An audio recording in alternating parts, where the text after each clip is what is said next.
3일간에 걸쳤던 대통령 개헌안에 대한 주요 내용 발표, 조금 전에 마지막 발표가 있었습니다. 오늘 발표에는 대통령 4년 연임제 같은 권력구조 개편에 대한 내용이 들어 있었습니다. 자, 오늘 발표된 권력구조 개편 문제 역시 찬반 여론 뜨거울 것으로 보입니다. 네, 최창렬 용인대 교수, 백성문 변호사 스튜디오에 나와 있습니다. 안녕하십니까? 네, 안녕하세요. 예. 자, 그럼 오늘 있었던 개헌안 발표 내용 가운데 주요 부분 먼저 간단히 듣고 질문 이어가겠습니다. 대통령 4년 1차 연임제는 다수 국민의 뜻입니다. 1987년 개헌 당시 5년 단임제를 채택한 것은 장기간 군사 독재의 경험 때문이었습니다. 그러나 우리는 촛불혁명을 통해 새로운 대한민국을 열었습니다. 국민들의 민주 역량은 현재의 정치권의 역량보다 훨씬 앞서 있습니다. 이제 책임 정치를 구현하고 안정되게 국정을 운영할 수 있는 대통령 4년 1차 연임제를 채택할 때가 되었습니다. 이제 국회의 시간입니다.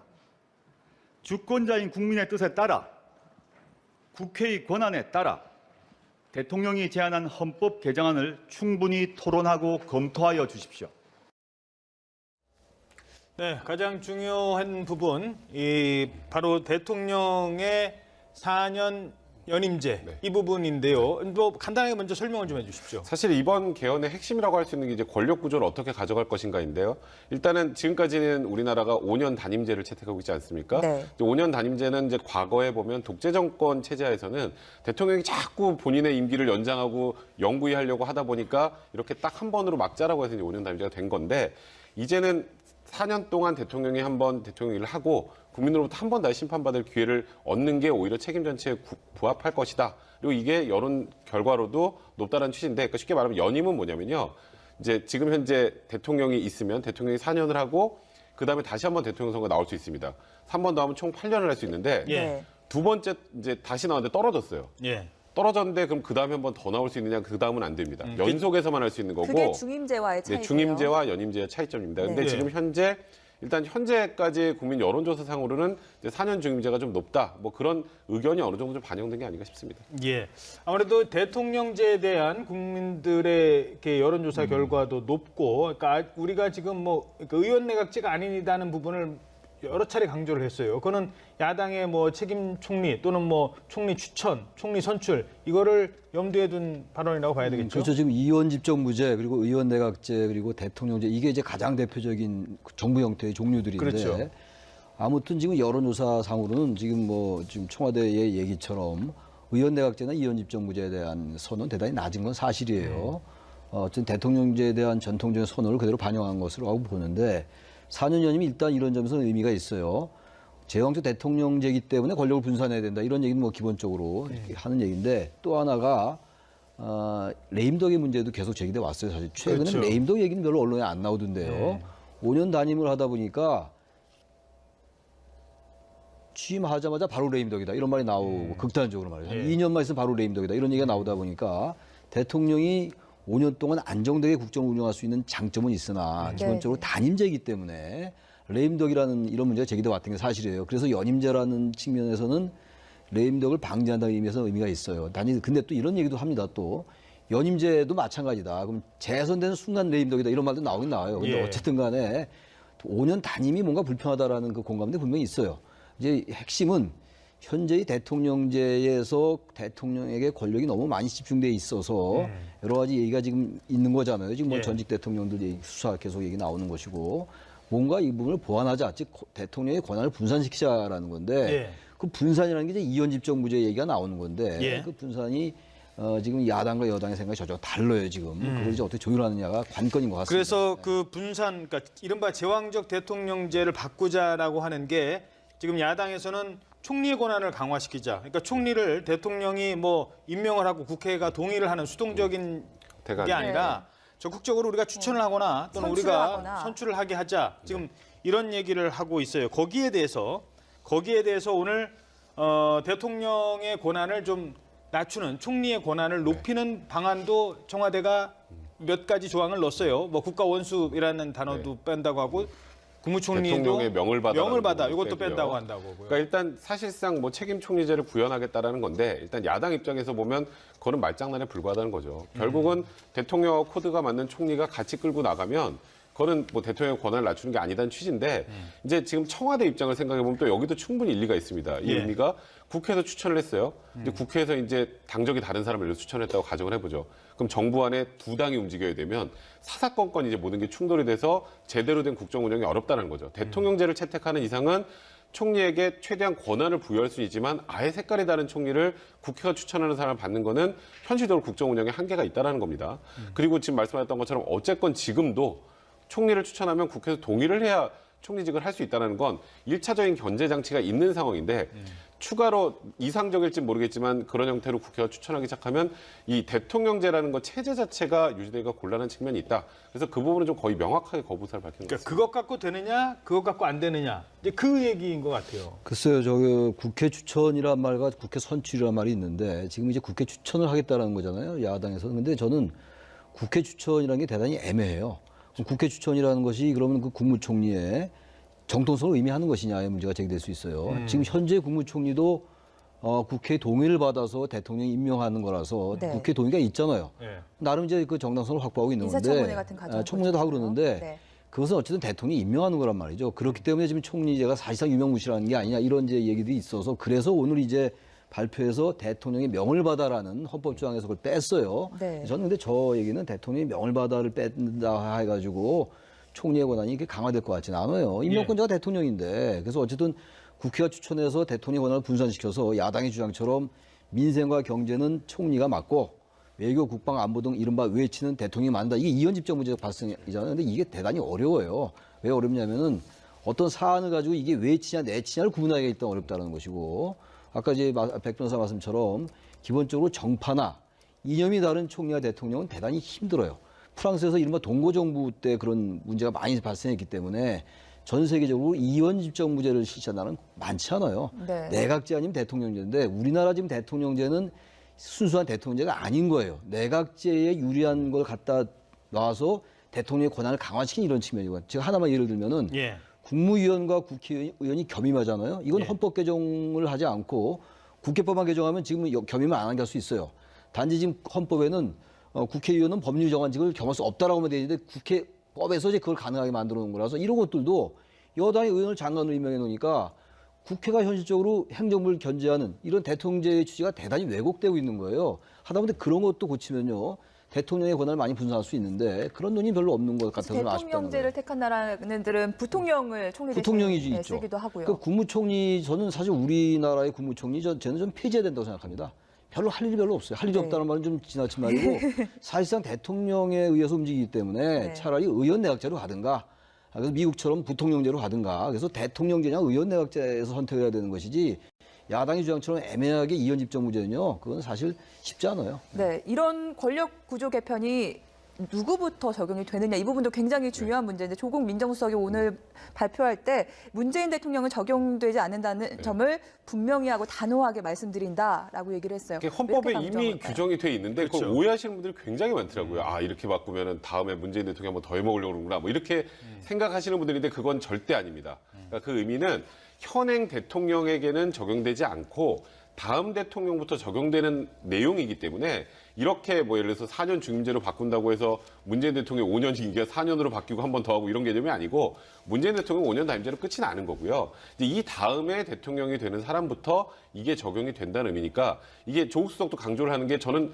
당연하다고 생각을 했는데 생각보다 이거를 오해하시는 분들이 많더라고요. 그건 절대 아니라는 거 좀 아셔야 될 것 같습니다. 자, 그리고 또 하나가 이제 선거 연령과 관련된 겁니다. 그동안 많이 논란이 있었던 게 선거 연령을 18세로 낮출 것이냐라는 거였는데 이제 그런 논의가 많이 있어서 어느 정도 이제 입법화 과정은 돼 있었어요. 근데 네, 이제 그렇죠. 제가 하나 질문 드리고 싶은 거는 이거를 헌법에 명문화할 사안이냐. 그러니까 법률 조항이 있고 헌법 조항이 있지 않습니까? 헌법에 명문화할 만한 사안이냐 아니면 지금의 그대로 두고 법률만 바꿔도 할 수 있는 건데 헌법에 딱 못 박는 거냐 이런 논란이 있을 것 같아요. 제가 헌법학자가 아니기 때문에 그것까지 제가 자신 있게 말씀을 못 드리겠는데요. 저는 이 부분은 굳이 헌법에 명시하지 않아도 될 것 같아요. 지금 전 세계적인 추세는 18세인 건 맞아요. 네. OECD 국가에서도 지금 19세 이상을 유지하는 나라 거의 없어요, 지금. 그래서 18세 쪽으로 하는 건 맞는 것 같은데 이거를 굳이 헌법에 얘기할 필요는 없을 것 같긴 합니다. 어떤 그런 것들은 법률로 한다라고 헌법에 얘기해 놓으면은 선거법이라는 게 있잖아요. 공직선거법이라는 게. 그래서 저는 이거는 뭐 헌법에 있느냐, 헌법에 반드시 지금 정부가 이거를 명기하겠다는 그런 의지를 갖고 있는 것 같지는 않고 대단히 선언적인 얘기를 한 것 같아요. 헌법적인 여러 가지 사항들을 얘기하면서 반드시 18세로 낮춰야 된다라는 그런 얘기를 하는 과정 속에 들어간 것이 아닌가 이렇게 생각합니다. 그러면은 교복 입고 이제 투표를 하러 갈 수도 네. 있다는 얘기인데 네. 어떤 장단점이 있을 수 있을까요? 사실 참정권의 확대라는 측면에서는 굉장히 바람직한 겁니다. OECD 국가들 중에 아마 우리 뭐 18세 이상으로 올린 나라들이 그렇게 많지 않을 거고요. 그리고 요즘에 이제 청소년들의 이제 정치 의식도 굉장히 많이 제고되어 있는 상황이기 때문에 어쨌건 국민에게 권리를 더 많이 부여해주는 쪽으로 이제 헌법의 정신을 만들어 가겠다라는 취지인 거거든요. 그러니까 이 부분과 관련해서는 제가 보기에도 뭐 여야 할 것 없이 이 딱 하나 논의만 가지고는 그닥 문제 제기할 것 같지는 않은데요. 다만 18세라는 부분을 만약에 헌법에 명기를 한다. 이거는 사실 법률사항입니다.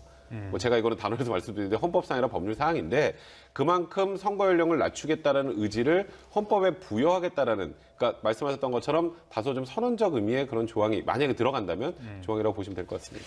그리고 대통령의 이제 사면권과 관련된 내용입니다. 지금까지 사실 뭐 지금 드러나고 있는 것도 여러 가지 사면의 문제, 뭐 이건희 회장 같은 네. 경우도 지금 그런 얘기가 나오고 있지 않습니까? 과연 대통령의 사면권이 이게 정말로 그 자의적으로 행사하는 거를 막아야 되지 않겠느냐에 의해서 심사를 받도록 했어요, 이번에는. 근데 본래 지금도 이제 그러한 위원회의 심사를 거치죠. 지금도 거치기 때문에 그걸 이제 확고하게 헌법에 명시한다는 얘기인데요. 그것도 앞서 말씀드린 같은 맥락인 것 같아요. 그런 것들이 사실 지금도 적용되고 있는데 그럼에도 불구하고 적용되고 있음에도 불구하고 사실상 대통령의 의지대로 이렇게 사면이 이루어지잖아요. 특정한 정치인이라든지 기업인들 이런 것들 때문에 그런 것들을 원천적으로 방지하기 위해서 헌법에 넣는 것이 아닌가 생각되고 이 부분은 뭐 지금도 대통령이 자의적으로만 하는 것 같지는 않습니다. 현재로도. 예. 어떻게 보십니까, 사면?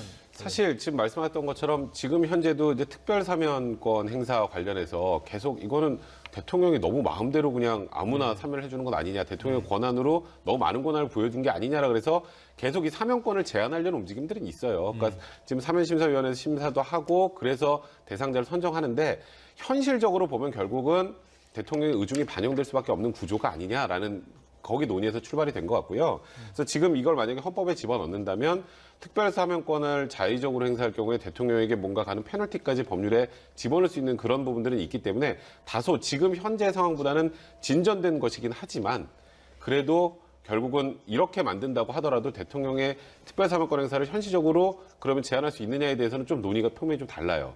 그렇기 때문에 이거는 결국 헌법에 이런 부분을 넣어놓고 이제는 대통령의 권한을 이런 데까지 남용하지 않겠습니다라는 그런 선언적 의미가 강하다 이렇게 봐야 될 것 같습니다. 네, 사법제도 개선에 대한 의지도 좀 강하게 드러났는데 헌재소장 임명권을 삭제하고 또 대법원장 인사권을 분산한다는 내용은 어떤 의미가 담긴 건가요? 그러니까 지금 대통령제의 가장 중요한 운영 원리는 견제와 균형입니다. 체크 앤 밸런스라고 우리가 얘기하는 건데 대통령이 감사원장 임명하고 헌법재판소장 임명하다 보니까 대통령과 이 사법부의 어떤 견제와 균형이 사실 작동이 안 된 게 사실이에요.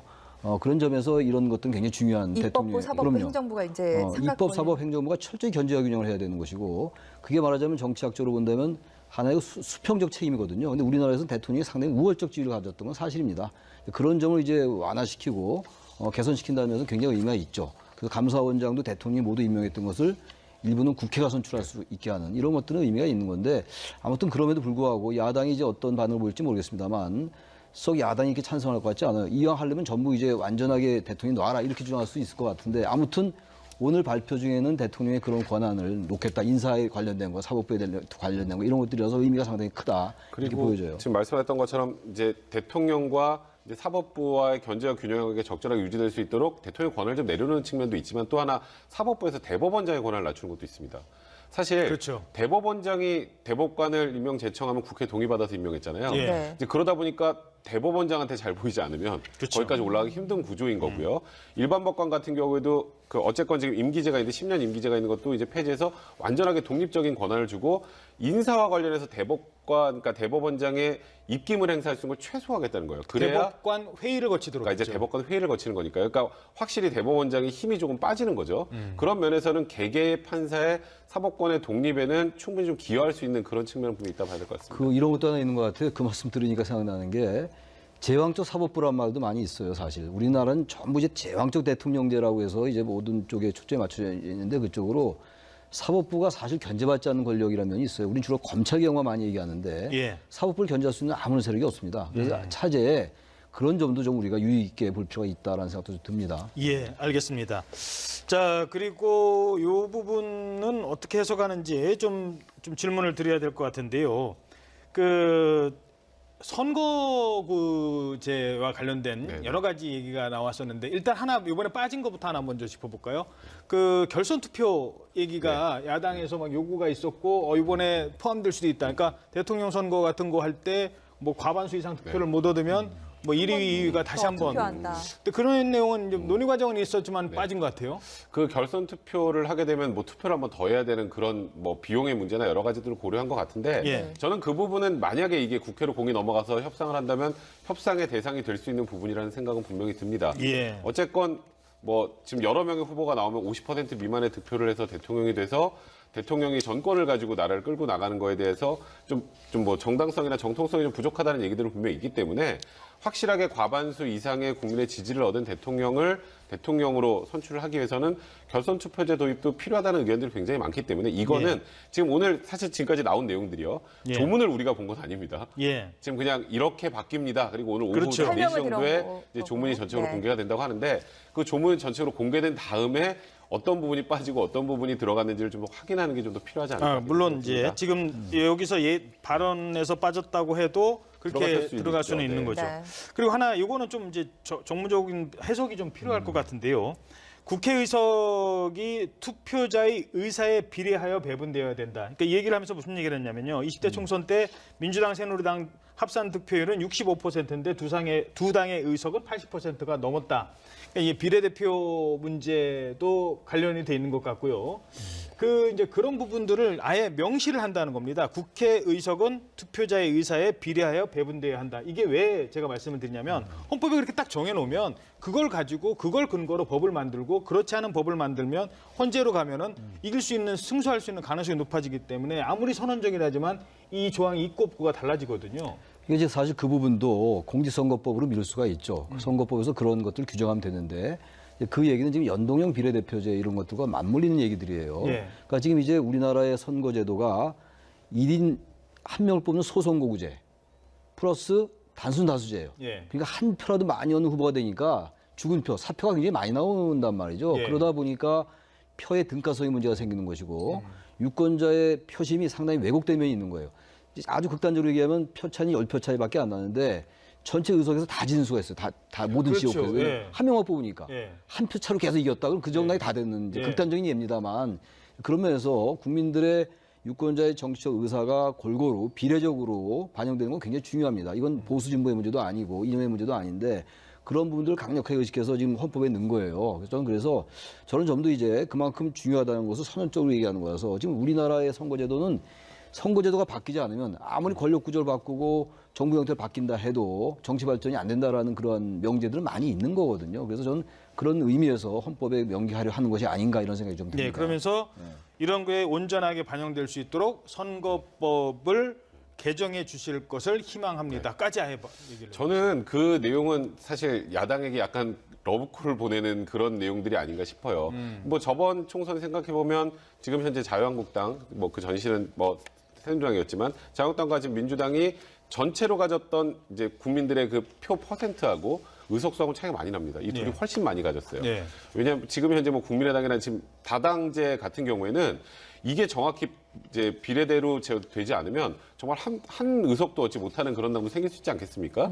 그러니까 최대한 우리가 일정 부분 표를 얻으면 그만큼의 의석수를 확보할 수 있는 그런 선거구제를 만들자라는 취지이기 때문에 지금 현점에서 지금 원내 1, 2당을 제외한 뭐 지금 바른미래당이나 지금 민주평화당이나 정의당 입장에서는 충분히 환영할 만한 내용입니다. 이 선언적인 의미만으로도. 근데 이제 이걸 가지고 선거구제를 만들 때를 보면 항상 이제 막상 선거가 다가오면 본인 당에 제일 유리한 쪽으로 만들고 싶어 해서 이게 제대로 된 실현이 안 되는데 이렇게 헌법의 규정을 딱 해놓는 순간 그다음부터는 이에 맞지 않으면 그게 위헌이 될 수도 있기 때문에 이거는 아까 말씀하셨던 것처럼 민주주의의 정확한 구현이나 국민들의 투표의 가치, 1인 1표의 가치를 정확하게 반영한다는 측면에서는 좀 의미 있는 그런 조항이라고 봐야 될 것 같습니다. 네, 자 이렇게 대통령이 발의할 개헌안이 사흘째 모두 공개가 됐습니다. 그런데 이 개헌안을 두고 정치권을 떠나서 여론이 첨예하게 갈리는 지점이 많았습니다. 예, 특히 어제 발표됐던 내용 가운데 토지 공개념에 대해서는 벌써부터 좀 의견이 분분한 것 같습니다. 정치권의 목소리 먼저 들어보시겠습니다. 예를 들어서 한 달에 2천만 원의 이익을 내는 중소기업이 1,500만 원을 임대료에 내고 나머지 500만 원만 사실상의 그 이익으로 남는다는 이런 지대 경제의 현실, 이것을 개선하지 않고 우리 경제가 더 이상 성장할 수 있겠는가. 말하자면은 지대가 경제의 발목을 잡고 있는 현실을 개선해야 한다, 이런 점이고요. 또 하나는 일상 삶 속에서, 생활 속에서 말하자면 부동산을 얼만큼 가지고 있느냐에 따라서 자산의 양극화가 일어나고 있는데, 이 자산의 양극화가 소득의 양극화보다도 훨씬 더 심각해서 이것이 사회적인 갈등을 야기하는 잠재적인 어떤 위협으로 작용하고 있는 이 현실, 이것을 개선하지 않고 우리 사회의 통합을 유지할 수 있느냐, 이런 두 가지 측면에서 생각한다면 적어도 지금보다 토지 공개념의 개념이 조금은 더 강화될 필요가 있습니다. 북한이 지금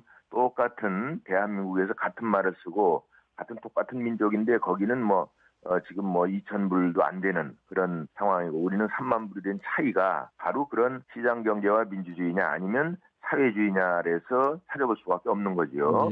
그런 상황에서 우리가 많은 부분 이런 수정을 해가면서 소득 불평등이라든지 양극화라든지.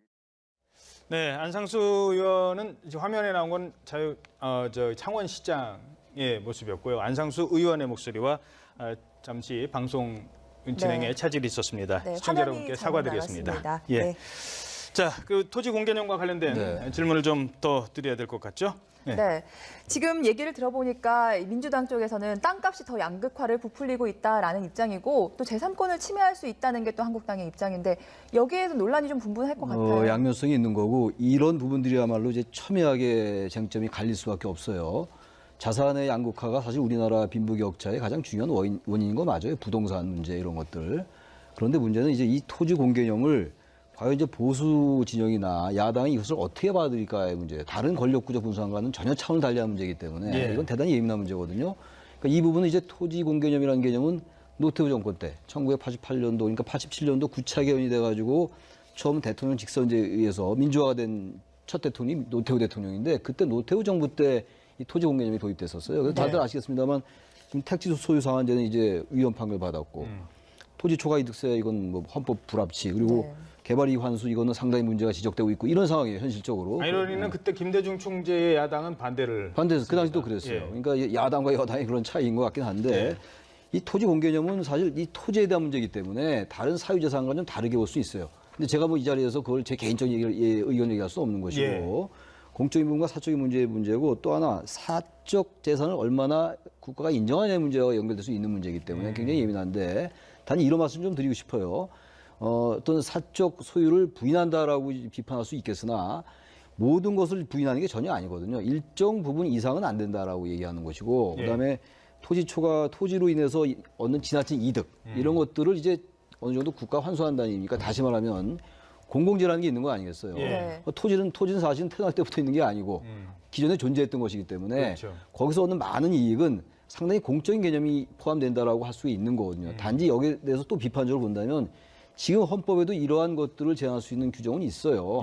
공공의 이익에 한해서 규제할 수 있다 이런 선언적인 규정이 있기 때문에 굳이 꼭 이런 것들을 구체적으로 넣어야 되느냐 헌법에서 위헌이라고 판결 난 것까지 이런 얘기는 있을 수가 있는데 이거는 그야말로 정권이 자신들의 이념과 연관되는 문제이기 때문에 앞으로 치열한 토론이 정해질 것 같아요. 위헌이라고 판결 났으니까 넣으려고 하는 거죠. 바로 그래서 넣는 거죠. 그러니까 이 정권의 어떤 그런 이념적 지향이 그대로 드러나는 거라서 찬반이 굉장히 첨예하게 갈릴 것 같습니다. 이 부분은. 그러니까 이게 부동산이 계속 상승을 하게 되면 그러니까 이런 거죠. 그러니까 일을 통해서 돈을 버는 사람과 부동산이 상승해서 가만히 앉아서 돈을 버는 사람들을 비교를 하면 이제 다른 국민들이 상대적 박탈감을 느낄 수밖에 없는 거고 그게 오히려 사회 발전에 저해한다는 기본적인 틀이 있어요.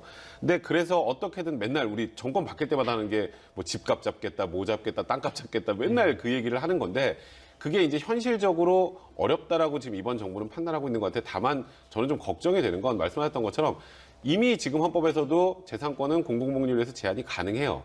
그런데 굳이 토지 공개념이라는 개념을 넣는다면 옛날에 위헌받았던 걸 부활시키게 된다는 그런 뉘앙스로 딱 들릴 수밖에 없거든요. 예. 사실 이제 원래 조세를 이제 세금을 부과하려면 이익이 발생하면 거기에서 세금을 가져가는 건데 이제 토지 초과 이득세법 같은 경우는 땅값이 올라요.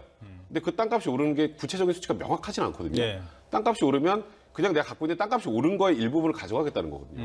그게 과연 이제 세금 조세부가 원리에도 맞는지에 대한 의문이 드는 거고, 그러니까 이제 그 당시 위헌이 나왔던 거고, 택지 소유 상황 같은 경우는 그 몇 평으로 제한할까요? 옛날에 200평으로 제한했거든요.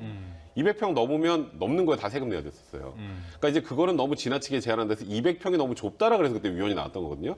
그러니까 이런 부분을 그럼 어떻게 규정을 할 것인지에 대해서도 어느 정도 생각을 해야 될 것 같은데, 이제 문제는 이게 보수 쪽에서 보면 이건 너무 이미 헌법에도 제한할 수 있는 근거가 있는데 너무 좀 지나치게 좀 진보 쪽으로 나가는 게 아니냐 이제 하는 비판이 있을 수밖에 없는 거고요. 그리고 제 주변에서도 이 부분에 대해서 가장 문제 제기하는 분들이 많다, 뭐 이렇게 얘기가 나오고 있는 상황입니다. 예, 그러니까 지금 이제 이 논란이 되는 이유는 그동안 이런 정부의 정책이 위헌이라는 또는 헌법 불합치라는 판결을 받아서 제대로 시행을 되지 못했어요. 그런데 이걸 헌법에 넣는 순간 이제부터는 모든 게 달라지잖아요. 이제는 그런 위헌이 안 나오죠. 위헌이 이런 안 법이 나오기 생겨도. 때문에 그런 정책을 얼마든지 만들 수 있다는 그 근거가 마련되는 거 아니겠습니까? 그러니까 이제 그런 부분에 대해서 우려와 걱정을 하는 겁니다. 그러니까 뭐 지금 뭐 택지 소유 상한제나 뭐 토지 초과 이득세법이나 이런 게 무조건 제가 틀렸다는 개념이 아니라 이게 그 당시에도 너무 좀 포퓰리즘적인 그런 느낌도 있었고, 이게 지나치게 또 개인의 재산권을 심하게 제한한다. 말씀드렸던 것처럼 이게 또 그리고 조세를 부과하는 거에 대한 원리에도 좀 반한다. 이런 여러 가지 문제들이 복합이 돼서 위헌이 나왔는데, 지금 현재 헌법이 유지된다면 이런 법이 다시 생기면 또 위헌이 나오겠죠. 이게 헌법이 진짜로 정해진다면 실제로 부동산 투기 잡는 데는 효율적인가요? 그거는 효율적일 수 있죠. 왜냐하면 이거는 말 그대로 소유를 하는 것 자체에 대해서도 이제 부과라는 문제들이 생기기 때문에 이제 예. 그런 문제들이 저 생길 수 요 있는 제가 한 겁니다. 말씀 드리고 싶은 게, 헌법에서 한번 위헌 판결이 나왔기 때문에 절대로 손대면 안 되는 판결이 나왔기 때문에 절대로 손대면 안 된다라는 것도 굉장히 위험한 말이에요. 네, 맞습니다. 왜냐하면 뭐 백 변호사 그런 얘기 했다는 게 아니라 헌법이라는 것은 국민들의 정치적 결단이에요. 약속이죠. 약속이 그러기 때문에 얼마든지 사회의 구성원들이 우린 그쪽으로 가겠다 합의한다면 아무런 문제 없어요. 대통령제를 갈 건지 내각제를 다 갈 국민이 건지를 결정하는 선택하는 거고, 거니까요. 예. 뭐 한때는 이제 내각제가 안 된다고 해서 또 다시 대통령제로 가고 이런 거 아니겠어요. 그래서 기본적으로 사회적인 역학관계에 의해서 결정되는 게 헌법이거든요. 그래서 정치적인 기획인 것이고 국민들의 정치적인 결단이란 말이죠. 그래서 많은 대다수의 국민들이 이 토지 문제 너무 심각하다. 토지의 값이 너무 많이 올라가지고 사실 80년대부터 너무 이 빈부격차가 벌어진 게 맞잖아요. 재벌의 그 비업무용 뭐 부동산 처분하라 이런 게 얼마나 많았어요. 지난 정권들에서도. 그래서 저는 이런 부분들도 국민들 상당수가 토지는 공개념이 적용돼야 되는 게 맞다고 한다면 과거의 헌법 불합치 판정이 내렸다 하더라도 헌법에 넣는 건 문제가 안 될 수 있다라는 말씀을 드리고 싶습니다. 예. 자, 그렇다면 이제 공은 국회로 넘어가게 됐습니다. 문재인 대통령이 26일 발의하겠다고 했고 과연 여야가 합의를 볼 수 있을지가 관건입니다. 네, 문 대통령과 청와대는 여야가 합의만 한다고 한다면 언제라도 대통령 개헌안을 철회할 수 있다는 입장인데, 이 부분에 대해서 천정배 민주평화당 헌정특위위원장은 이렇게 얘기했습니다. 함께 들어보겠습니다. 사실은 좀 유체이탈 화법입니다. 대통령이 국회를 상대로 너희들끼리 해봐라 하는데요. 사실은 국회에 가장 큰 영향력을 가진 분이 대통령입니다. 그거 현실 아닙니까? 네. 대통령이 지금 우리나라에서 가장 국민들의 지지도 많이 얻고 있고, 또 더구나 국회 여당, 민주당이 사실은 대통령이 그 당의 지도자 아닙니까? 그래서 저는 민주당, 여당의 지도자들을 독려해 가면서 이걸 협상을 하도록 해야 되는 것이지, 대통령은 국회 책임이다, 또는 더 나아가서 앞으로 아마 야당 책임이다 하고 밀어붙일지 모르겠습니다만은 그런 방식의 태도를 취해서는요, 그게 모르겠어요. 폼은 날지 모르지만 개헌이 될 리가 없지 않습니까? 될 일도 안 되게 지금 만들고 있는 거지. 네, 유체이탈 화법입니다. 이거 어서 많이 듣던 얘기를 또 저도 많이 듣던 얘기인데 등장했는데. 민주평화당이 이번에 이제 이 부분은 굉장히 반대를 하고 있어요. 그게 아마 유축헌데 선거구제 문제 때문에 그런 것 같아요. 아까 말씀하신 그 연동형 비례대표제. 왜냐하면 이 이제 작은 정당들은 그 정당 투표가 활성화되고 연동형 비례대표제가 되면 의석이 늘어나잖아요. 그렇죠. 근데 지금 이제 그런 걸 얘기하지 않았기 때문에 이제 야당이 이걸 중심으로 해서 개헌연대가 나올 수 있지 않냐 얘기가 나오고 있기 때문에 네네네. 민주평화당이 이제 범진보로 분류되면서도 여기 대해서 굉장히 비판적으로 나오는 거거든요. 그런데 천정배 의원의 말이 좀 일리가 있다고 봅니다. 근데 또 다른 관점에서 본다면은 대통령이 그래도 이 정도라도 사흘에 걸쳐서 국민들에게 주의를 환기시키고 야당을 좀 촉구하고, 좋게 말하면 촉구, 야당 입장에서는 압박 이렇게 느끼는 거 아니에요 지금? 근데 그런 것들에 대해서 저는 긍정적 의미가 좀 있다고 봐요. 그래서 네. 헌법 논의가 좀 활성화돼야지 헌법을 개정해야 된다는 그 당위성은 다 인정하면서도 사실상 국민들 사이에서도 헌법 논의가 별로 없어요. 그러니까 과거에 그 개헌을 보면요 9차례가 있었잖아요. 3차 개헌과 9차 개헌을 빼놓고 전부 정부 주도였어요. 전부 정당 대표가 배제됐고. 그러니까 3차 개헌은 4.19 혁명 이후에 있었던 내각제 개헌이었고 9차 개헌은 6.25 항쟁 이후에 있었던 민주화 개헌이었어요. 예. 그 나머지는 전부 그냥 흐지부지 됐던 거기 때문에 이번에는 더 개헌 논의를 활성화시켜야 되는데 그런 것들을 촉발시킨다는 의미에서 저는 천정배 의원의 말이 일리가 있음에도 불구하고 마냥 비판적으로 볼 건 아니다. 정부의 개헌한 네. 이런 무임직임을 이렇게 생각합니다. 그러니까 이제 야당의 입장은 그거죠. 그러니까 개헌을 안 하겠다는 게 아니라 왜 6월 지방선거 지금 이제 얼마 남지도 동시에 않았는데 거기서 갑자기 하느냐. 아까 그 조국 수석 설명할 때 보면요, 아예 날짜까지 다 이렇게 맞춰놨습니다. 요번에 하고 다음 이렇게 맞춰놨습니다. 요번에 하고 다음 선거 때 맞추면 지방선거랑 대통령 선거, 그러니까 쉽게 말해서 중앙선거랑 지방정부 선거를 같이 하고 중간에 국회의원 선거 4년마다 가면 중간평가로 받을 수 있습니다. 딱 맞춰놨기 때문에 얼마나 좋습니까? 이런 식으로 얘기를 하니까 그런 부분을 이제 문제 삼는 것 같아요. 근데 사실 저번 대선 때 다 뭐 사실 이번에 지방선거하고 연계할 뭐 생각이 있다는 취지의 얘기는 다 했잖아요.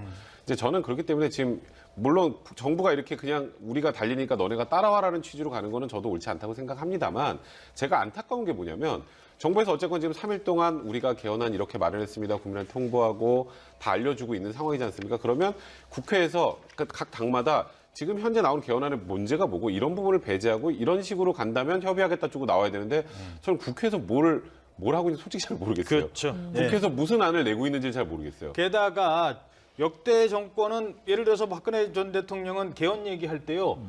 뭐 개헌 얘기 나오면 그게 다 블랙홀입니다, 여러분. 블랙홀이다. 그거 개헌 지금 얘기하면 안 돼요. 그랬어요. 그러다가 갑자기 최순실 수사한다니까 느닷없이 국회 와가지고 개헌합시다 그랬거든요. 그렇죠. 그런 정략적인 움직임은 아니라는 겁니다. 원칙을 가지고 하겠다는 거고 먼저 시작을 하는 거고 그런 욕을 먹어가면서도 하겠다는 건데 문제는 야당이 지금 반대를 하고 있는 상황에서 지금 개헌한 내용 보니까 아니 그 지방선거 끝날 때까지 우리가 토지 공개념 어떻게 할 건지 뚝딱뚝딱 할 수 있겠습니까? 그다음에 동일임금 동일노동 우리가 그때까지 뚝딱뚝딱 안 되죠. 할 수 있겠어요? 현실적으로는 어떻게 보십니까? 근데 지금까지 국회가 아무것도 안 하고 있다가 지금 이제 개헌 논의합니다가 아니잖아요. 물론 예. 이거는 그동안에 엄청나게 국회에서도 많이 연구를 해왔던 겁니다. 그러니까 그중에서 어떻게 안을 마련해서 어떤 식으로 갈지는 선택만 하면 되는 정도의 수준이에요. 지금 여기서 공개념을 어쩌고저쩌고 뭐 이걸 어쩌고저쩌고는 아니에요. 물론 그 정도인데 일단 정부 주도 정부 그 구조만 가지고도 지금 내각 뭐 의원 집정부제까지는 아니래도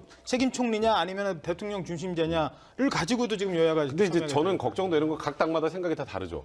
지금 뭐 일단은 현재 정부에서 나오는 개헌안은 현재 여론조사 결과상으로도 그래도 대통령제 유지하고 연임이 제일 낫다라는 여론조사에다가 제가 보기에 또 문재인 대통령의 본인의 뭐 신념이라고 될까 그게 좀 반영이 된 것 같은데 각 당의 이해관계를 생각하면 소수 정당 같은 경우 대통령제 계속하면 우리 집권 계속 못하는데 그럼 이제 의원 내각제 좀 해야 될 것 같은데 예. 이제 그리고 뭐 계속 그런 방향으로 서로 동상이몽을 하고 있기 때문에 네. 그 부분에 대한 합의가 진짜 쉽지 그리고 않은 제가 거예요. 너무 한쪽으로만 질문드린 것 같아서 다른 쪽 입장을 또 네, 말씀드리면 네. 자 그러면 6월 지방선거 안에 그때 어렵다고 쳐요. 그러면 10월까지 가면은 결론 납니까? 10월까지 시간 주면은 한쪽에서는 좋아요 대통령제 합시다. 한쪽에서는 총리 그 선출제 받을게요.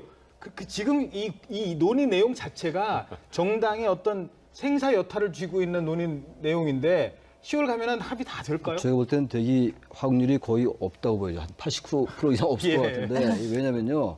지금 아까 나눈 뭐 기본권이나 이런 것들은 얼마든지 타협 절충이 가능해요. 다른 약간씩 이제 편차가 있는 것들 양보하고 타협하면 되는데 역시 지금 개헌 논의의 가장 핵심은 권력 구조입니다. 정부 형태예요. 물론 권력 구조가 바뀐다고 해서 좋아진다는 보장 없어요. 지금 이 의원 내각제냐 의원 집정부제냐 또 지금 야당이 얘기하는 거는 분권형 대통령제를 골자로 하는 책임 총리. 이거 제가 보기에는요. 전 개인적인 얘기입니다만 형용 모순 같아요. 분권형 대통령제를 근간으로 하면서 책임 총리를 한다. 근데 이 책임 총리가 국회 선출 또는 국회 추천을 받는 거라면 이건 국무총리나 대통령이 다 이원적인 정통성을 갖고 있는 기관들이기 때문에 이건 지금의 국무총리하고는 차원을 달리하는 거예요. 충돌할 경우에 문제죠. 엄청 충돌을 누구 편을 들 수가 없어요. 예. 왜냐하면 헌법적인 정당성을 다 가지고 있기 때문에. 그렇죠. 그래서 이 부분은 야당도 적어도 현 단계에서 볼 때는 양보하지 않는 것처럼 보이고 집권당은 마찬가지예요. 그래서 이게 과연 저충될 것이냐 예. 이 부분 네. 때문에 대단히 회의적이에요. 예를 들어서 이 얘기하면 좀 더 길어집니다만 통일세 얘기를 한번 해보자고요. 통일세. 자, 통일은 누구의 그 업무입니까? 대통령의 업무잖아요. 외교, 통일, 국방. 그래서 어렵다는 거예요. 그런데 세금은 누구의 업무입니까? 총리 업무입니다. 통일세 갖고 총리랑 대통령이랑 의견이 다르다. 그럼 누가 권한이 있는 거예요? 그러니까 그게 정말 말 그대로 이론적으로는 뭐 대통령의 권한이 좀 줄어들고 견제와 균형의 원리를 잘 맞출 수 있는 정부 형태다라고 하지만 현실로 들어오면 지금 말씀하셨던 것처럼 이건 누가 결정해야 되지?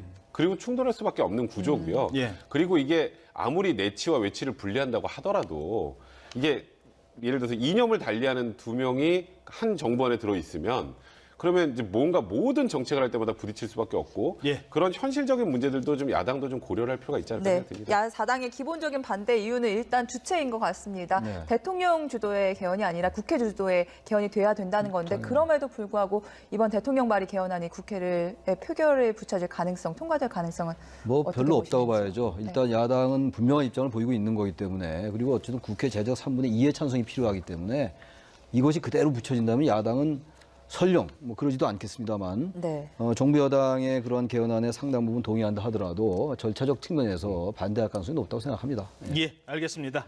여기까지 듣도록 하고요.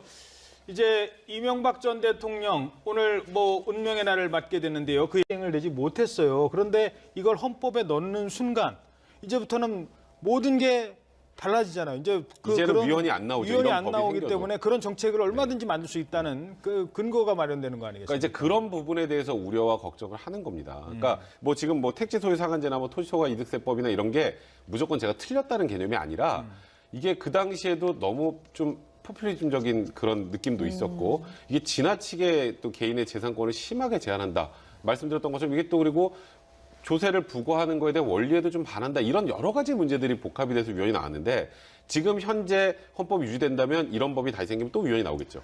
이게 헌법이 진짜로 정해진다면 실제로 부동산 투기 잡는 데는 효율적인가요? 그거는 효율적일 수 있죠. 왜냐하면 이거는 말 그대로 소유를 하는 것 자체에 대해서도 이제 부과라는 문제들이 생기기 때문에 이제 예. 그런 문제들이 저 생길 수 요 있는 제가 한 겁니다. 말씀 드리고 싶은 게 헌법에서 한번 위헌 판결이 나왔기 때문에 절대로 손대면 안 되는 판결이 나왔기 때문에 절대로 손대면 안 된다라는 것도 굉장히 위험한 말이죠. 네, 맞습니다. 왜냐하면 뭐백 변호사 그런 얘기 했다는 게 아니라 헌법이라는 것은 국민들의 정치적 결단이에요. 약속이죠. 약속이 오르기 때문에 얼마든지 사회의 구성원들이 우린 그쪽으로 가겠다 합의한다면 아무런 문제 없어요. 대통령제를 갈 건지 내각제를 다 갈 국민이 건지 결정하는 선택하는 거고. 거니까요. 예. 뭐 한때는 이제 내각제가 안 된다고 해서 또 다시 대통령제로 가고 이러는 거 아니겠어요? 그래서 기본적으로 사회적인 역학관계에 의해서 결정되는 게 헌법이거든요. 그래서 정치적인 기획인 것이고 국민들의 정치적인 결단이란 말이죠. 그래서 많은 대다수의 국민들이 이 토지 문제 너무 심각하다.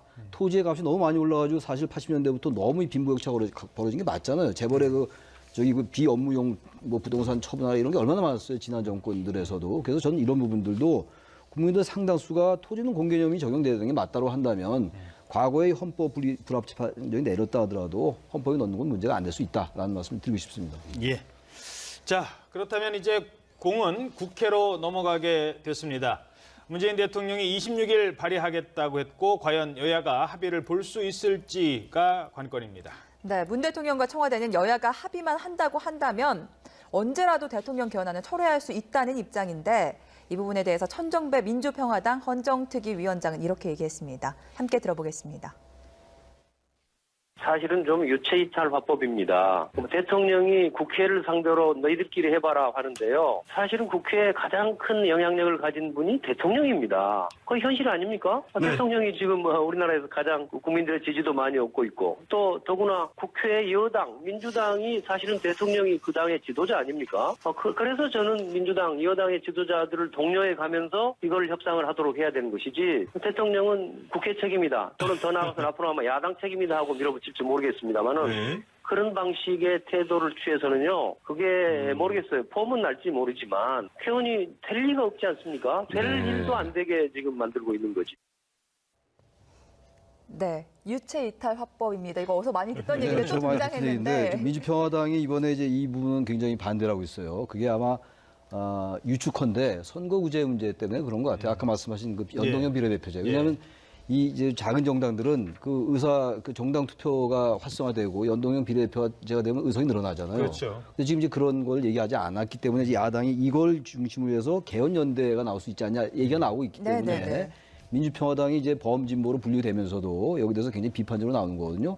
그런데 천정배 의원의 말이 좀 일리가 있다고 봅니다. 근데 또 다른 관점에서 본다면은 대통령이 그래도 이 정도라도 사흘에 걸쳐서 국민들에게 주의를 환기시키고 야당을 좀 촉구하고, 좋게 말하면 촉구, 야당 입장에서는 압박 이렇게 느끼는 거 아니에요 지금? 근데 그런 것들에 대해서 전 긍정적 의미가 좀 있다고 봐요. 그래서 네. 헌법 논의가 좀 활성화돼야지 헌법을 개정해야 된다는 그 당위성은 다 인정하면서도 사실상 국민들 사이에서도 헌법 논의가 별로 없어요. 그러니까 과거에 그 개헌을 보면요 9차례가 있었잖아요.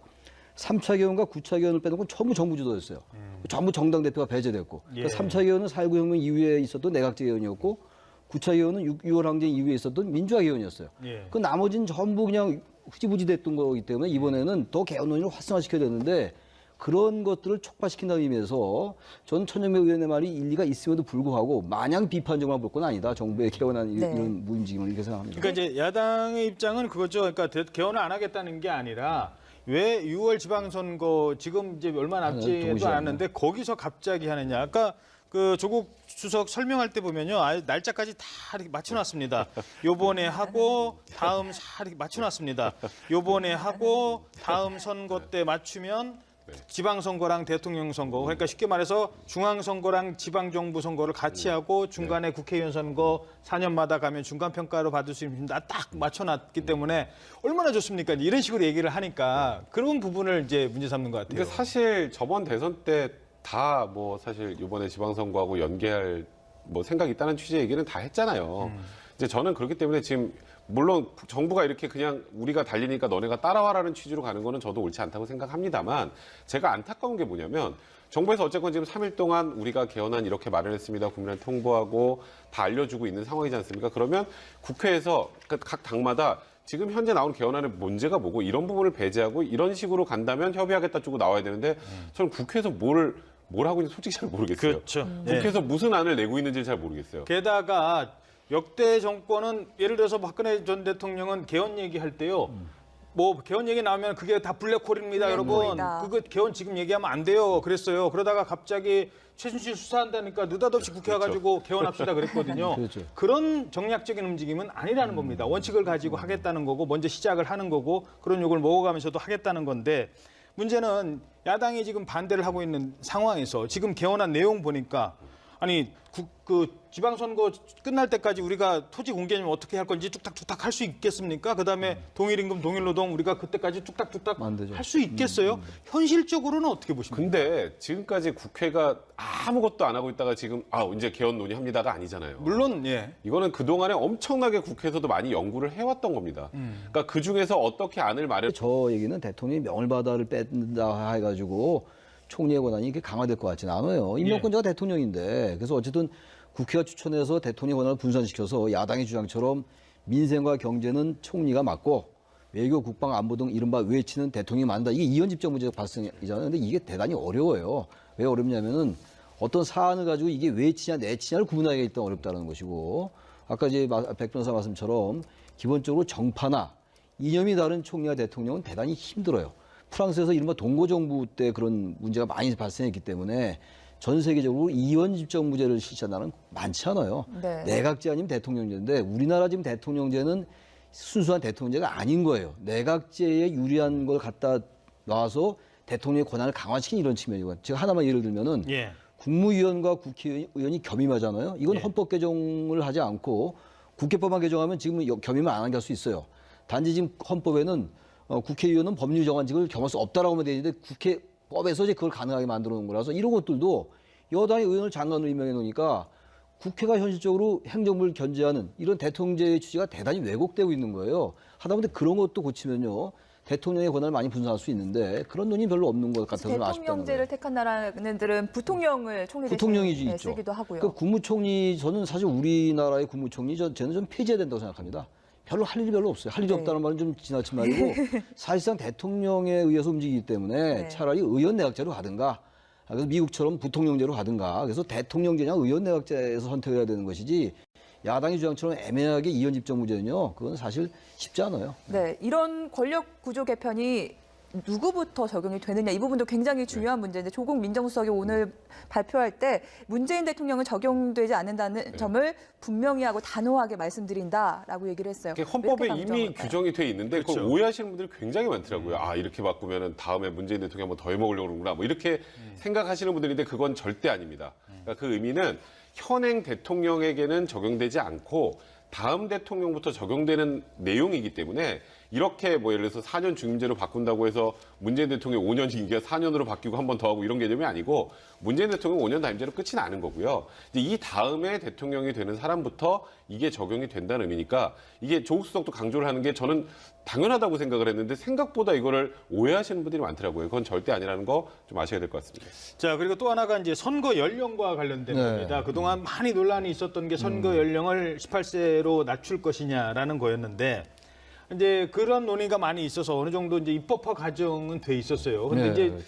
제가 하나 질문드리고 싶은 거는 이거를 헌법에 명문화할 사안이냐, 그러니까 법률 조항이 있고 헌법 조항이 있지 않습니까? 헌법에 명문화할 만한 사안이냐, 아니면 지금의 그대로 두고 법률만 바꿔도 할 수 있는 건데 헌법에 딱 못 박는 거냐, 이런 논란이 있을 것 같아요. 제가 헌법학자가 아니기 때문에 그것까지 제가 자신 있게 말씀을 못 드리겠는데요. 저는 이 부분은 굳이 헌법에 명시하지 않아도 될 것 같아요. 지금 전 세계적인 추세는 18세인 건 맞아요. 네. OECD 국가에서도 지금 19세 이상을 유지한 나라가 거의 없어요, 지금.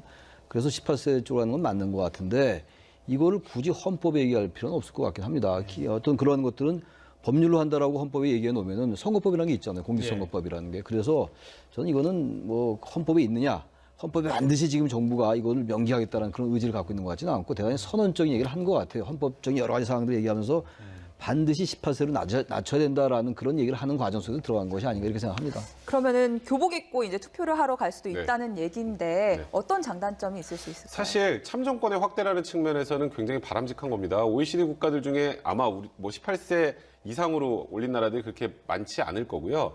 그리고 요즘에 이제 청소년들의 이제 정치 의식도 굉장히 많이 제고되어 있는 상황이기 때문에 어쨌건 국민에게 권리를 더 많이 부여해주는 쪽으로 이제 헌법의 정신을 만들어 가겠다라는 취지인 거거든요. 그러니까 이 부분과 관련해서는 제가 보기에도 뭐 여야 할 것 없이 이 딱 하나 논의만 가지고는 그닥 문제 제기할 것 같지는 않은데요. 다만 18세라는 부분을 만약에 헌법에 명기를 한다. 이거는 사실 법률사항입니다. 뭐 제가 이거는 단어에서 말씀드리는데 헌법상이라 법률사항인데 그만큼 선거 연령을 낮추겠다라는 의지를 헌법에 부여하겠다라는, 그러니까 말씀하셨던 것처럼 다소 좀 선언적 의미의 그런 조항이 만약에 들어간다면 조항이라고 보시면 될 것 같습니다. 그리고 대통령의 이제 사면권과 관련된 내용입니다. 지금까지 사실 뭐 지금 드러나고 있는 것도 여러 가지 사면의 문제, 뭐 이건희 회장 같은 네. 경우도 지금 그런 얘기가 나오고 있지 않습니까? 과연 대통령의 사면권이 이게 정말로 그 자의적으로 행사하는 거를 막아야 되지 않겠느냐에 의해서 심사를 받도록 했어요, 이번에는. 근데 본래 지금도 이제 그러한 위원회의 심사를 거치죠. 지금도 거치기 때문에 그걸 이제 확고하게 헌법에 명시한다는 얘기인데요. 그것도 앞서 말씀드린 같은 맥락인 것 같아요. 그런 것들이 사실 지금도 적용되고 있는데 그럼에도 불구하고 적용되고 있음에도 불구하고 사실상 대통령의 의지대로 이렇게 사면이 이루어지잖아요. 특정한 정치인이라든지 기업인들 이런 것들 때문에 그런 것들을 원천적으로 방지하기 위해서 헌법에 넣는 것이 아닌가 생각되고 이 부분은 뭐 지금도 대통령이 자의적으로만 하는 것 같지는 않습니다. 현재로도. 예. 어떻게 보십니까, 사면? 사실 지금 말씀하셨던 것처럼 지금 현재도 이제 특별사면권 행사 관련해서 계속 이거는 대통령이 너무 마음대로 그냥 아무나 사면을 해주는 건 아니냐, 대통령의 권한으로 너무 많은 권한을 보여준 게 아니냐라 그래서 계속 이 사면권을 제한하려는 움직임들은 있어요. 그러니까 지금 사면심사위원회에서 심사도 하고 그래서 대상자를 선정하는데 현실적으로 보면 결국은 대통령의 의중이 반영될 수밖에 없는 구조가 아니냐라는 거기 논의에서 출발이 된 것 같고요. 그래서 지금 이걸 만약에 헌법에 집어넣는다면 특별사면권을 자의적으로 행사할 경우에 대통령에게 뭔가 가는 페널티까지 법률에 집어넣을 수 있는 그런 부분들은 있기 때문에 다소 지금 현재 상황보다는 진전된 것이긴 하지만 그래도 결국은 이렇게 만든다고 하더라도 대통령의 특별사면권 행사를 현실적으로 그러면 제한할 수 있느냐에 대해서는 좀 논의가 표면이 좀 달라요. 그렇기 때문에 이거는 결국 헌법에 이런 부분을 넣어놓고 이제는 대통령의 권한을 이런 데까지 남용하지 않겠습니다라는 그런 선언적 의미가 강하다 이렇게 봐야 될 것 같습니다. 네, 사법 제도 개선에 대한 의지도 좀 강하게 드러났는데 헌재 소장 임명권을 삭제하고 3일간에 걸쳤던 대통령 개헌안에 대한 주요 내용 발표, 조금 전에 마지막 발표가 있었습니다. 오늘 발표에는 대통령 4년 연임제 같은 권력구조 개편에 대한 내용이 들어 있었습니다. 자, 오늘 발표된 권력구조 개편 문제 역시 찬반 여론 뜨거울 것으로 보입니다. 네, 최창렬 용인대 교수, 백성문 변호사 스튜디오에 나와 있습니다. 안녕하십니까? 네, 안녕하세요. 예. 자, 그럼 오늘 있었던 개헌안 발표 내용 가운데 주요 부분 먼저 간단히 듣고 질문 이어가겠습니다. 대통령 4년 1차 연임제는 다수 국민의 뜻입니다. 1987년 개헌 당시 5년 단임제를 채택한 것은 장기간 군사 독재의 경험 때문이었습니다. 그러나 우리는 촛불혁명을 통해 새로운 대한민국을 열었습니다. 국민들의 민주 역량은 현재의 정치권의 역량보다 훨씬 앞서 있습니다. 이제 책임 정치를 구현하고 안정되게 국정을 운영할 수 있는 대통령 4년 1차 연임제를 채택할 때가 되었습니다. 이제 국회의 시간입니다. 주권자인 국민의 뜻에 따라 국회의 권한에 따라 대통령이 제안한 헌법 개정안을 충분히 토론하고 검토하여 주십시오. 네, 가장 중요한 부분, 바로 대통령의 4년 연임제 이 부분인데요. 뭐 간단하게 먼저 설명을 좀 해주십시오. 사실 이번 개헌의 핵심이라고 할 수 있는 게 이제 권력 구조를 어떻게 가져갈 것인가인데요. 일단은 지금까지는 우리나라가 5년 단임제를 채택하고 있지 않습니까? 네. 5년 단임제는 이제 과거에 보면 독재 정권 체제하에서는 대통령이 자꾸 본인의 임기를 연장하고 영구히하려고 하다 보니까 이렇게 딱 한 번으로 막자라고 해서 이제 5년 단임제가 된 건데, 이제는 4년 동안 대통령이 한 번 대통령 일을 하고 국민으로부터 한 번 다시 심판받을 기회를 얻는 게 오히려 책임 전체에 부합할 것이다. 그리고 이게 여론 결과로도 높다는 취지인데, 그러니까 쉽게 말하면 연임은 뭐냐면요. 이제 지금 현재 대통령이 있으면 대통령이 4년을 하고 그다음에 다시 한 번 대통령 선거 나올 수 있습니다. 3번 더 하면 총 8년을 할 수 있는데 예. 두 번째 이제 다시 나왔는데 떨어졌어요. 예. 떨어졌는데 그럼 그 다음에 한 번 더 나올 수 있느냐? 그 다음은 안 됩니다. 연속해서만 할 수 있는 거고. 그게 중임제와의 차이고요. 네, 중임제와 연임제의 차이점입니다. 근데 네. 지금 현재까지 국민 여론조사상으로는 이제 4년 중임제가 좀 높다. 뭐 그런 의견이 어느 정도 좀 반영된 게 아닌가 싶습니다. 예. 아무래도 대통령제에 대한 국민들의 이렇게 여론조사 결과도 높고, 그러니까 우리가 지금 뭐 의원 내각제가 아니다는 부분을 여러 차례 강조를 했어요. 그거는 야당의 뭐 책임 총리 또는 뭐 총리 추천, 총리 선출 이거를 염두에 둔 발언이라고 봐야 되겠죠. 그렇죠. 지금 의원 집정부제 그리고 의원 내각제 그리고 대통령제 이게 이제 가장 대표적인 정부 형태의 종류들인데, 그렇죠.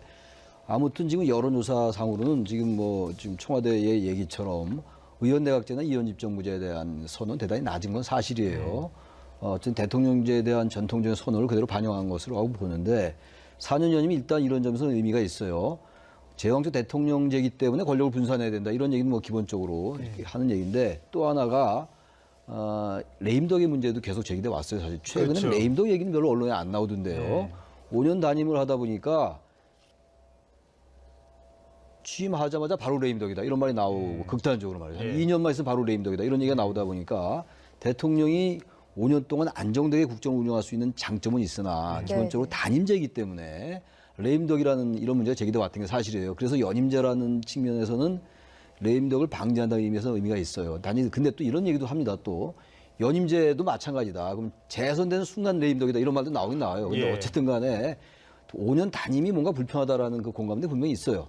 이제 핵심은 현재의 대통령제에서 대통령에게 권력이 너무 많이 집중돼 있어서 여러 가지 얘기가 지금 있는 거잖아요. 지금 뭐 전직 대통령들 얘기, 수사 계속 얘기 나오는 것이고, 뭔가 이 부분을 보완하자, 즉 대통령의 권한을 분산시키자라는 건데, 그 분산이라는 게 이제 이원 집정부제 얘기가 나오는 건데, 그 분산이 지금 야당과 여당의 생각이 전혀 달라요. 지금 그걸 이제 어떻게 조율하느냐가 관건인 것 같습니다. 그래서 그 분산, 그러니까 이른바 제왕적 대통령제를 바꾸자라고 하는 게, 지금 야당에서는 총리의 권한을 강화시키자. 그러니까 총리를 대통령이 뭐 임명을 하고 국회가 동의를 하는 수동적인 게 아니라 적극적으로 우리가 추천을 하거나 또는 우리가 선출을 하게 하자. 지금 이런 얘기를 하고 있어요. 거기에 대해서 오늘 대통령의 권한을 좀 낮추는, 총리의 권한을 높이는 방안도 청와대가 몇 가지 조항을 넣었어요. 뭐 국가 원수이라는 단어도 뺀다고 하고, 국무총리도 대통령의 명을 받아 이것도 뺀다고 한다고. 그러니까 일단 사실상 뭐 책임 총리제를 구현하겠다라는 건데 일단 야당 입장에서 보면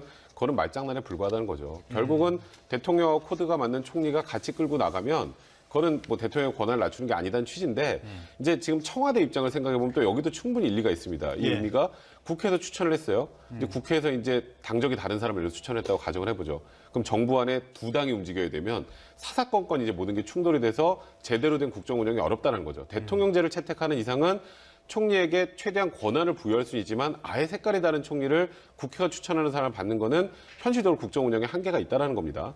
그리고 지금 말씀하셨던 것처럼 어쨌건 지금도 총리를 추천하면 국회에서 동의를 해야 총리직을 할 수 있다는 건 1차적인 견제 장치가 있는 상황인데 추가로 이상적일지 모르겠지만 그런 형태로 국회가 추천하기 시작하면 이 대통령제라는 것 체제 자체가 유지되기가 곤란한 측면이 있다. 그래서 그 부분은 좀 거의 명확하게 거부사를 밝힌 것 그러니까 같습니다. 그것 갖고 되느냐, 그것 갖고 안 되느냐. 이제 그 얘기인 것 같아요. 글쎄요, 국회 추천이란 말과 국회 선출이란 말이 있는데 지금 이제 국회 추천을 하겠다는 거잖아요, 야당에서는. 근데 저는 국회 추천이라는 게 대단히 애매해요.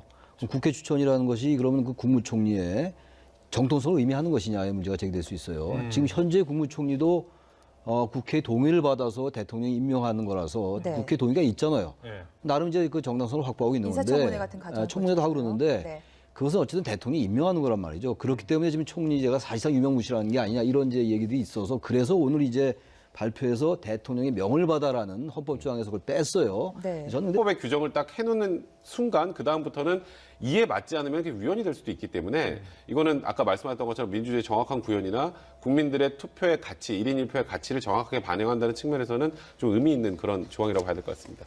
네, 자 이렇게 대통령이 발의할 개헌안이 사흘째 모두 공개가 됐습니다. 그런데 이 개헌안을 두고 정치권을 떠나서 여론이 첨예하게 갈리는 지점이 많았습니다. 예, 특히 어제 발표됐던 내용 가운데 토지 공개념에 대해서는 벌써부터 좀 의견이 분분한 것 같습니다. 정치권의 목소리 먼저 들어보시겠습니다. 예를 들어서 한 달에 2천만 원의 이익을 내는 중소기업이 1,500만 원을 임대료에 내고 나머지 500만 원만 사실상의 그 이익으로 남는다는 이런 지대 경제의 현실, 이것을 개선하지 않고 우리 경제가 더 이상 성장할 수 있겠는가? 말하자면은 지대가 경제의 발목을 잡고 있는 현실을 개선해야 한다 이런 점이고요. 또 하나는 일상 삶 속에서 생활 속에서 말하자면 부동산을 얼만큼 가지고 있느냐에 따라서 자산의 양극화가 일어나고 있는데 이 자산의 양극화가 소득의 양극화보다도 훨씬 더 심각해서 이것이 사회적인 갈등을 야기하는 잠재적인 어떤 위협으로 작용하고 있는 이 현실, 이것을 개선하지 않고 우리 사회의 통합을 유지할 수 있느냐 이런 두 가지 측면에서 생각한다면 적어도 지금보다 토지 공개념의 개념이 조금은 더 강화될 필요가 있습니다. 북한이 지금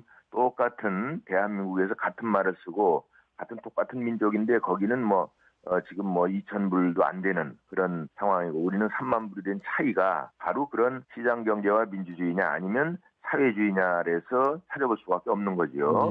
그런 상황에서 우리가 많은 부분 이런 수정을 해가면서 소득 불평등이라든지 양극화라든지 네, 안상수 의원은 이제 화면에 나온 건 창원시장의 모습이었고요. 안상수 의원의 목소리와 잠시 방송 진행에 차질이 있었습니다. 네, 시청자 여러분께 사과드리겠습니다. 나갔습니다. 예. 네. 자, 그 토지 공개념과 관련된 질문을 좀 더 드려야 될 것 같죠? 네. 네. 지금 얘기를 들어보니까 민주당 쪽에서는 땅값이 더 양극화를 부풀리고 있다라는 입장이고 또 제3권을 침해할 수 있다는 게 또 한국당의 입장인데 여기에도 논란이 좀 분분할 것 같아요. 양면성이 있는 거고 이런 부분들이야말로 이제 첨예하게 쟁점이 갈릴 수밖에 없어요. 자산의 양극화가 사실 우리나라 빈부격차의 가장 중요한 원인인 거 맞아요. 부동산 문제 이런 것들. 그런데 문제는 이제 이 토지 공개념을 과연 이제 보수 진영이나 야당이 이것을 어떻게 받아들일까의 문제. 다른 권력구조 분산과는 전혀 차원을 달리한 문제이기 때문에 이건 대단히 예민한 문제거든요.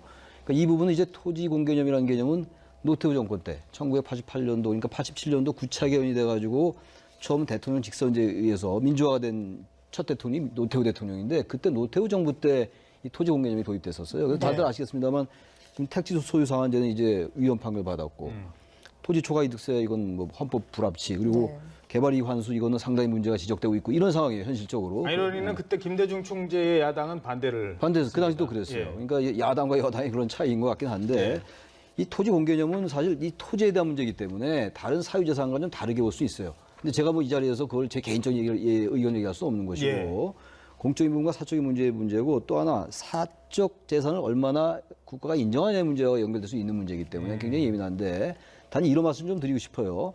어떤 사적 소유를 부인한다라고 비판할 수 있겠으나 모든 것을 부인하는 게 전혀 아니거든요. 일정 부분 이상은 안 된다라고 얘기하는 것이고 그다음에 토지로 인해서 얻는 지나친 이득 이런 것들을 이제 어느 정도 국가 환수한다는 얘기니까 다시 말하면 공공재라는 게 있는 거 아니겠어요. 네. 토지는 사실은 태어날 때부터 있는 게 아니고 기존에 존재했던 것이기 때문에 그렇죠. 거기서 얻는 많은 이익은 상당히 공적인 개념이 포함된다라고 할 수 있는 거거든요. 단지 여기에 대해서 또 비판적으로 본다면 지금 헌법에도 이러한 것들을 제한할 수 있는 규정은 있어요. 예. 공공의 이익에 한해서 뭐 규제할 수 있다 이런 선언적인 규정이 있기 때문에 굳이 꼭 이런 것들을 구체적으로 넣어야 되느냐 헌법에서 위헌이라고 판결 난 것까지 이런 얘기는 있을 수가 있는데 이거는 그야말로 정권이 자신들의 이념과 연관되는 문제이기 때문에 앞으로 치열한 토론이 전개될 것 같아요. 위헌이라고 판결 났으니까 넣으려고 하는 거 논란하는 거죠. 아니겠습니까? 바로 그래서 넣는 거죠. 그러니까 예. 이 정권의 어떤 그런 이념적 지향이 그대로 드러나는 거라서 뭐 찬반이 굉장히 첨예하게 갈릴 것 같습니다. 이 부분은. 그러니까 이게 부동산이 계속 상승을 하게 되면 네. 그러니까 이런 거죠. 그러니까 일을 통해서 돈을 버는 사람과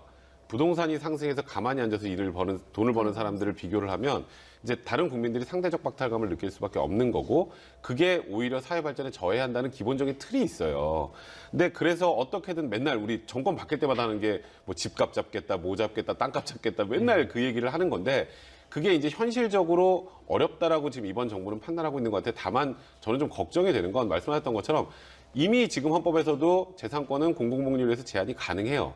그런데 굳이 토지 공개념이라는 개념을 넣는다면 옛날에 위헌받았던 걸 부활시키게 된다는 그런 뉘앙스로 딱 들릴 수밖에 없거든요. 예. 사실 이제 원래 조세를 이제 세금을 부과하려면 이익이 발생하면 거기에서 세금을 가져가는 건데 이제 토지 초과 이득세법 같은 경우는 땅값이 올라요. 근데 그 땅값이 오르는 게 구체적인 수치가 명확하진 않거든요. 예. 땅값이 오르면 그냥 내가 갖고 있는 땅값이 오른 거의 일부분을 가져가겠다는 거거든요. 그게 과연 이제 세금 조세부가 원리에도 맞는지에 대한 의문이 드는 거고 그러니까 이제 그 당시 위헌이 나왔던 거고 택지 소유 상황 같은 경우는 그 몇 평으로 제한할까요? 옛날에 200평으로 제한했거든요. 200평 넘으면 넘는 거에 다 세금 내야 됐었어요. 그러니까 이제 그거는 너무 지나치게 제한한 데서 200평이 너무 좁다라 그래서 그때 위헌이 나왔던 거거든요. 그러니까 이런 부분을 그럼 어떻게 규정을 할 것인지에 대해서도 어느 정도 생각을 해야 될 것 같은데 이제 문제는 이게 보수 쪽에서 보면 이건 너무 이미 헌법에도 제한할 수 있는 근거가 있는데 너무 좀 지나치게 좀 진보 쪽으로 나가는 게 아니냐 이제 하는 비판이 있을 수밖에 없는 거고요. 그리고 제 주변에서도 이 부분에 대해서 가장 문제 제기하는 분들이 많다 뭐 이렇게 얘기가 나오고 있는 상황입니다. 예. 그러니까 지금 이제 이 논란이 되는 이유는 그동안 이런 정부의 정책이 위헌이라는 또는 헌법 불합치라는 판결을 받아서 제대로 하고 또 대법원장 인사권을 분산한다는 내용은 어떤 의미가 담긴 건가요? 그러니까 지금 대통령제의 가장 중요한 운영 원리는 견제와 균형입니다. 체크 앤 밸런스라고 우리가 얘기하는 건데 대통령이 감사원장 임명하고 헌법재판소장 임명하다 보니까 대통령과 이 사법부의 어떤 견제와 균형이 사실 작동이 안 된 게 사실이에요. 그런 점에서 이런 것들은 굉장히 중요한 입법부, 대통령의 사법부, 그럼요. 행정부가 이제 입법, 사법, 행정부가 철저히 견제와 균형을 해야 되는 것이고 그게 말하자면 정치학적으로 본다면 하나의 수평적 책임이거든요. 근데 우리나라에서는 대통령이 상당히 우월적 지위를 가졌던 건 사실입니다. 그런 점을 이제 완화시키고 개선시킨다는 면에서 굉장히 의미가 있죠. 그래서 감사원장도 대통령이 모두 임명했던 것을 일부는 국회가 선출할 수 있게 하는 이런 것들은 의미가 있는 건데 아무튼 그럼에도 불구하고 야당이 이제 어떤 반응을 보일지 모르겠습니다만 썩 야당이 이렇게 찬성할 것 같지 않아요. 이왕 하려면 전부 이제 완전하게 대통령이 놔라 이렇게 주장할 수 있을 것 같은데 아무튼 오늘 발표 중에는 대통령의 그런 권한을 놓겠다. 인사에 관련된 거, 사법부에 관련된 거 이런 것들이라서 의미가 상당히 크다. 이렇게 그리고 보여져요. 지금 말씀하셨던 것처럼 이제 대통령과 이제 사법부와의 견제와 균형이 적절하게 유지될 수 있도록 대통령의 권한을 좀 내려놓는 측면도 있지만 또 하나 사법부에서 대법원장의 권한을 낮추는 것도 있습니다. 사실 그렇죠. 대법원장이 대법관을 임명 제청하면 국회 동의받아서 임명했잖아요. 예. 네. 이제 그러다 보니까 대법원장한테 잘 보이지 않으면 그렇죠. 거기까지 올라가기 힘든 구조인 거고요. 일반 법관 같은 경우에도 그 어쨌건 지금 임기제가 있는데 10년 임기제가 있는 것도 이제 폐지해서 완전하게 독립적인 권한을 주고 인사와 관련해서 대법관, 그러니까 대법원장의 입김을 행사할 수 있는 걸 최소화하겠다는 거예요. 그래야 대법관 회의를 거치도록 그러니까 이제 했죠. 대법관 회의를 거치는 거니까요. 그러니까 확실히 대법원장의 힘이 조금 빠지는 거죠. 그런 면에서는 개개의 판사의 사법권의 독립에는 충분히 좀 기여할 수 있는 그런 측면은 분명히 있다 봐야 될 것 같습니다. 이런 것도 하나 있는 것 같아요. 그 말씀 들으니까 생각나는 게 제왕적 사법부란 말도 많이 있어요, 사실. 우리나라는 전부 이제 제왕적 대통령제라고 해서 이제 모든 쪽에 초점이 맞춰져 있는데 그쪽으로 사법부가 사실 견제받지 않는 권력이라는 면이 있어요. 우리는 주로 검찰 경우만 많이 얘기하는데 예. 사법부를 견제할 수 있는 아무런 세력이 없습니다. 그래서 차제에 그런 점도 좀 우리가 유의 있게 볼 필요가 있다라는 생각도 좀 듭니다. 예, 알겠습니다. 자, 그리고 이 부분은 어떻게 해석하는지 좀 질문을 드려야 될 것 같은데요. 그 선거구제와 관련된 네네. 여러 가지 얘기가 나왔었는데 일단 하나 이번에 빠진 것부터 하나 먼저 짚어볼까요? 그 결선 투표 얘기가 야당에서 막 요구가 있었고 이번에 포함될 수도 있다. 그러니까 대통령 선거 같은 거 할 때 뭐 과반수 이상 투표를 못 얻으면 뭐 1위, 2위가 다시 한번. 투표한다. 근데 그런 내용은 좀 논의 과정은 있었지만 빠진 것 같아요. 그 결선 투표를 하게 되면 뭐 투표를 한번 더 해야 되는 그런 뭐 비용의 문제나 여러 가지들을 고려한 것 같은데 예. 저는 그 부분은 만약에 이게 국회로 공이 넘어가서 협상을 한다면 협상의 대상이 될 수 있는 부분이라는 생각은 분명히 듭니다. 예. 어쨌건 뭐 지금 여러 명의 후보가 나오면 50% 미만의 득표를 해서 대통령이 돼서 대통령이 전권을 가지고 나라를 끌고 나가는 거에 대해서 좀 뭐 정당성이나 정통성이 좀 부족하다는 얘기들은 분명히 있기 때문에 확실하게 과반수 이상의 국민의 지지를 얻은 대통령을 대통령으로 선출을 하기 위해서는 결선 투표제 도입도 필요하다는 의견들이 굉장히 많기 때문에 이거는 지금 오늘 사실 지금까지 나온 내용들이요. 예. 조문을 우리가 본 건 아닙니다. 예. 지금 그냥 이렇게 바뀝니다. 그리고 오늘 오후 그렇죠. 4시 설명을 정도에 들어보고. 이제 조문이 전체적으로 네. 공개가 된다고 하는데 그 조문 전체적으로 공개된 다음에 어떤 부분이 빠지고 어떤 부분이 들어갔는지를 좀 확인하는 게 좀 더 필요하지 않을까. 물론 이제 지금 여기서 발언에서 빠졌다고 해도 그렇게 들어갈 들어갈 수도 수는 있죠. 있는 네. 거죠. 네. 그리고 하나 이거는 좀 이제 정무적인 해석이 좀 필요할 것 같은데요. 국회의석이 투표자의 의사에 비례하여 배분되어야 된다. 그러니까 이 얘기를 하면서 무슨 얘기를 했냐면요. 20대 총선 때 민주당, 새누리당 합산 득표율은 65%인데 두 당의 의석은 80%가 넘었다. 그러니까 이 비례대표 문제도 관련이 돼 있는 것 같고요. 이제 그런 부분들을 아예 명시를 한다는 겁니다. 국회의석은 투표자의 의사에 비례하여 배분되어야 한다. 이게 왜 제가 말씀을 드리냐면 헌법에 그렇게 딱 정해놓으면 그걸 가지고 그걸 근거로 법을 만들고 그렇지 않은 법을 만들면 헌재로 가면은 이길 수 있는 승소할 수 있는 가능성이 높아지기 때문에 아무리 선언적이라지만 이 조항이 있고 없고가 달라지거든요. 이게 이제 사실 그 부분도 공직선거법으로 미룰 수가 있죠. 선거법에서 그런 것들을 규정하면 되는데 그 얘기는 지금 연동형 비례대표제 이런 것들과 맞물리는 얘기들이에요. 예. 그러니까 지금 이제 우리나라의 선거제도가 1인 1명을 뽑는 소선거구제 플러스 단순 다수제예요. 예. 그러니까 한 표라도 많이 얻는 후보가 되니까 죽은 표, 사표가 굉장히 많이 나온단 말이죠. 예. 그러다 보니까 표의 등가성의 문제가 생기는 것이고 유권자의 표심이 상당히 왜곡된 면이 있는 거예요. 아주 극단적으로 얘기하면 표차이 10표 차이밖에 안 나는데 전체 의석에서 다 지는 수가 있어요. 다 모든 그렇죠. 지역에서. 예. 한 명만 뽑으니까. 예. 한 표 차로 계속 이겼다. 그럼 그 정당이 다 됐는 이제 예. 극단적인 예입니다만 그런 면에서 국민들의 유권자의 정치적 의사가 골고루 비례적으로 반영되는 건 굉장히 중요합니다. 이건 보수 진보의 문제도 아니고 이념의 문제도 아닌데 그런 부분들을 강력하게 의식해서 지금 헌법에 넣은 거예요. 그래서 저는 점도 이제 그만큼 중요하다는 것을 선언적으로 얘기하는 거라서 지금 우리나라의 선거제도는 선거제도가 바뀌지 않으면 아무리 권력 구조를 바꾸고 정부 형태를 바뀐다 해도 정치 발전이 안 된다라는 그런 명제들은 많이 있는 거거든요. 그래서 저는 그런 의미에서 헌법에 명기하려 하는 것이 아닌가 이런 생각이 좀 듭니다. 네, 그러면서 이런 거에 온전하게 반영될 수 있도록 선거법을 개정해 주실 것을 희망합니다.까지 해봐 얘기를. 저는 그 내용은 사실 야당에게 약간 러브콜을 보내는 그런 내용들이 아닌가 싶어요. 뭐 저번 총선 생각해 보면 지금 현재 자유한국당 뭐 그 전신은 뭐 새누리당이었지만 자유한국당과 지금 민주당이 전체로 가졌던 이제 국민들의 그 표 퍼센트하고 의석수하고 차이가 많이 납니다. 이 둘이 네. 훨씬 많이 가졌어요. 네. 왜냐하면 지금 현재 뭐 국민의당이나 지금 다당제 같은 경우에는 이게 정확히 이제 비례대로 되지 않으면 정말 한 의석도 얻지 못하는 그런 당도 생길 수 있지 않겠습니까? 그러니까 최대한 우리가 일정 부분 표를 얻으면 그만큼의 의석수를 확보할 수 있는 그런 선거구제를 만들자라는 취지이기 때문에 지금 시점에서 지금 원내 1, 2당을 제외한 뭐 지금 바른미래당이나 지금 민주평화당이나 정의당 입장에서는 충분히 환영할 만한 내용입니다. 이 선언적인 의미만으로도. 근데 이제 이걸 가지고 선거구제를 만들 때를 보면 항상 이제 막상 선거가 다가오면 본인 당에 제일 유리한 쪽으로 만들고 싶어 해서 이게 제대로 다 실현이 안 되는데 이렇게 헌법